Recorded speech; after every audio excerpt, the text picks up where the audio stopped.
Os fenômenos naturais que atingem o estado de Santa Catarina ao longo dos anos acontecem por uma série de razões. Entre elas, a intensidade dos ventos, o volume de chuvas em períodos específicos e o aumento no número de edificações nas cidades. No programa de hoje, vamos lembrar os principais eventos naturais que afetaram o nosso estado e as medidas que estão sendo tomadas para minimizar os efeitos destes fenômenos. Em função dessas anomalias climáticas, o estado de Santa Catarina, nas últimas 4 décadas, já registrou mais de 400 mortes. O processo de expansão urbana está comprometendo a vegetação natural das encostas e ao longo dos mananciais de água.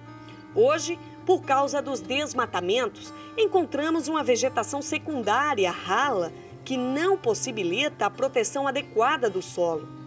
Além disso, entulhos, tubulações clandestinas dificultam a vazão normal da água junto à foz, ocasionando o transbordamento. As adversidades atmosféricas que ocorrem no estado são caracterizadas por fortes chuvas, pelos prolongados meses de estiagens e pelas tempestades severas, que geram vendavais, granizo, tornados e ressacas. Essas características sempre existiram no estado.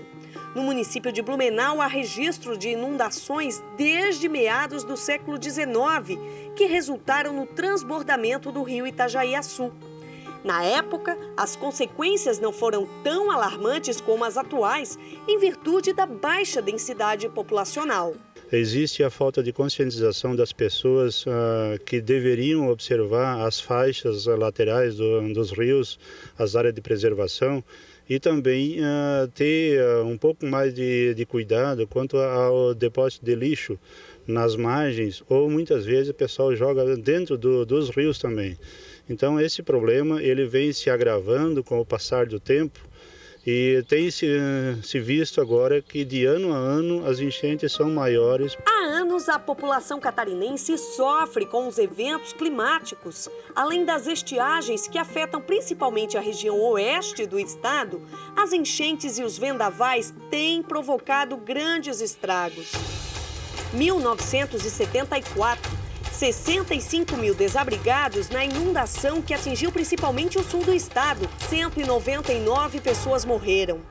1983, 5 dias de chuva, 198 mil desabrigados, 162 cidades catarinenses foram afetadas pela enxurrada que provocou a morte de 49 pessoas.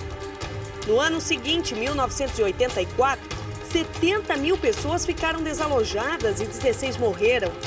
1987, entre fevereiro e maio, o fenômeno climático El Niño causou destruição em aproximadamente 50 municípios de Santa Catarina, 7 mil desabrigados, 7 mortes. 1995, 50 municípios da Grande Florianópolis e do Sul catarinense sofreram com inundações e deslizamentos de terra. 28 mil pessoas ficaram desabrigadas e 40 morreram. 1997, o El Niño volta a agir nos meses de janeiro e outubro.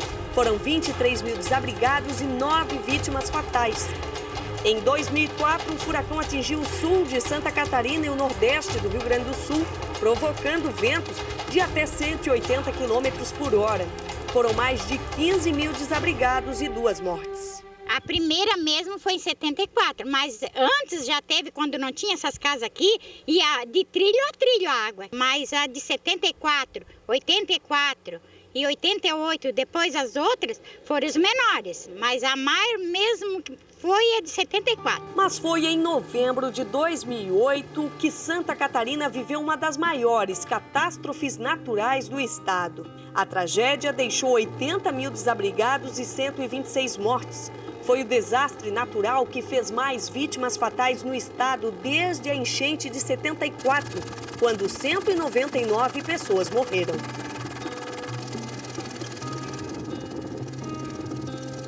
Um exemplo das consequências que a degradação ambiental pode gerar está aqui no sul do estado. A poluição do Rio Sangão afeta diretamente moradores de 3 cidades. Nas margens do rio, casas construídas sem planejamento. O lixo está por todos os lados. A natureza pede espaço. Neste bairro, em Criciúma, moradores e empresários calculam os prejuízos. Gilberto é dono de uma fábrica de roupas. Na última vez que o Rio Sangão transbordou, a água ultrapassou a marca de 1 metro dentro da empresa dele. E a água veio com muita rapidez aqui para o nosso bairro. A gente não teve tempo quase para nada, saímos de casa para salvar as coisas da empresa, das nossas casas, não tivemos quase tempo para nada, foi muito violenta, a água veio com muita rapidez e é um desespero mesmo, a situação é bem difícil, levantar de madrugada no meio da água, sofrer e chegar num ponto de perder bastante coisa e a gente não sabe o que fazer. Terezinha e Arlete dividem a mesma preocupação. As duas são moradoras de Criciúma e quando chove elas temem a enxurrada. O rio não tem vazão. Já aconteceu várias enchentes, mas igual as últimas duas, ninguém tinha visto ainda, tá?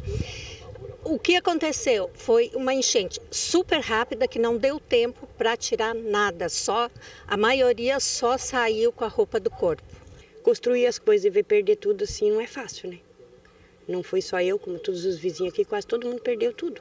A senhora saiu só com a roupa do corpo? Roupa do corpo. É fácil perceber a intensidade dessas intempéries. No poste, a marca de uma enchente que superou a altura de 1,80 m de água no meio da estrada. Andréia, moradora de Forquilinha, perdeu todos os móveis. Perdi tudo, perdi cama, perdi roupeiro, perdi o meu jogo de cozinha que fazia 2 meses que eu tinha terminado de pagar. Perdi roupa, perdi tudo. Tudo que nós tínhamos foi tudo água abaixo. Com Marlene não foi diferente. Mãe de 3 filhos, a dona de casa abandonou a residência no dia da enxurrada. Quando voltou, só encontrou lama e lixo. Entrou meia casa de água, eu perdi tudo que eu tinha, comida, tudo, colchão, roupa de cama, tudo. O Rio Sangão sofre com a ação do homem há muito tempo. Primeiro foram os mineradores que, sem muito conhecimento e comprometimento, jogavam restos de carvão no rio. Depois vieram as construções desordenadas, sem planejamento, isso sem falar no lixo.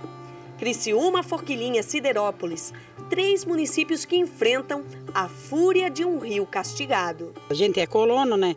É os terneiros fechados, os porcos, foi obrigado a pegar nas costas, levar tudo para cima para poder tirar essas criações. O rio não tinha vazão nenhuma. A água ficava parada ali no meio das nossas casas, ali, encheu ali. Bom, eu acho que tinha mais de 2 metros de água, porque os moeirão da cerca era tudo tampado da água. No próximo bloco, acompanhe algumas ações que podem recuperar parte da natureza, minimizando os efeitos dos eventos naturais que atingem o nosso estado. Não perca depois do intervalo aqui no Mosaico.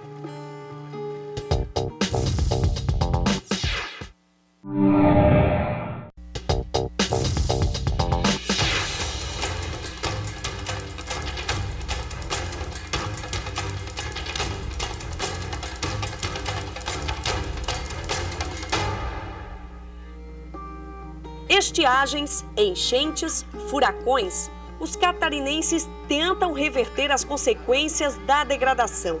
No exemplo que mostramos no sul de Santa Catarina, um rio castigado pela ação do homem. Vários fatores colaboraram para que ele fosse o protagonista de cenas como esta. As casas foram construídas às margens do rio. E também faltou, claro, ao longo deste tempo todo, uma ação forte do governo, do poder público, em desassorear o rio. Faltou a conscientização das pessoas de evitarem colocar lixo dentro do rio.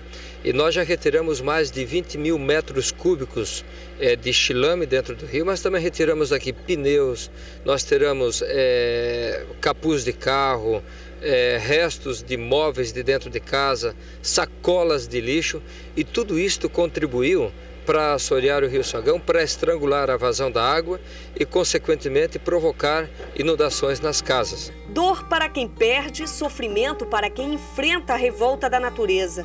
Não foram poucos os registros de enxurradas no sul catarinense.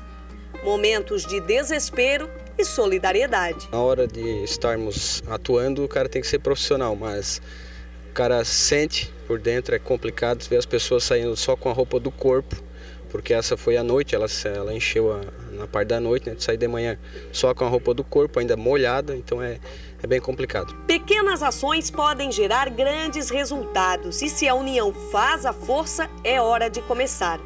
As 3 cidades catarinenses cortadas pelo Rio Sangão começam a implantar medidas de recuperação e contam com o apoio dos moradores. Nós precisamos ter um trabalho muito grande e bastante incisivo lá no berço, né? Lá na questão educacional mesmo. Afora isso, né, as questões do dia a dia, que são questões puramente técnicas, né? Desassoreamento de rios, isso é uma necessidade quase que constante, né? Se termina um trabalho, nós estamos diante do Rio Sangão, por exemplo, que tem o seu leito em torno de 26 quilômetros da nascente até a sua foz. Então veja o telespectador. A partir de um trabalho de desassoreamento, praticamente quando se está se encerrando esse trabalho, há quase que a necessidade de estar retornando.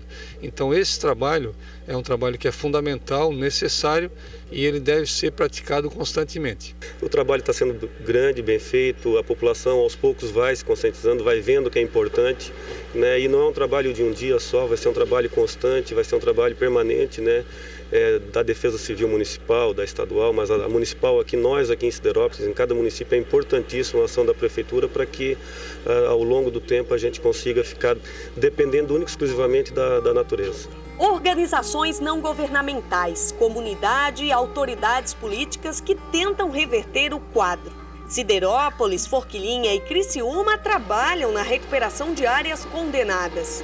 Em Siderópolis, esta região já foi completamente formada por piritas de carvão, mas hoje parte dela já está reurbanizada e graças à conscientização e à ação fiscalizadora, toda a área deverá ser recuperada. Coincidência ou não, é aqui que nasce o Rio Sangão, um dos grandes afetados pela ação humana.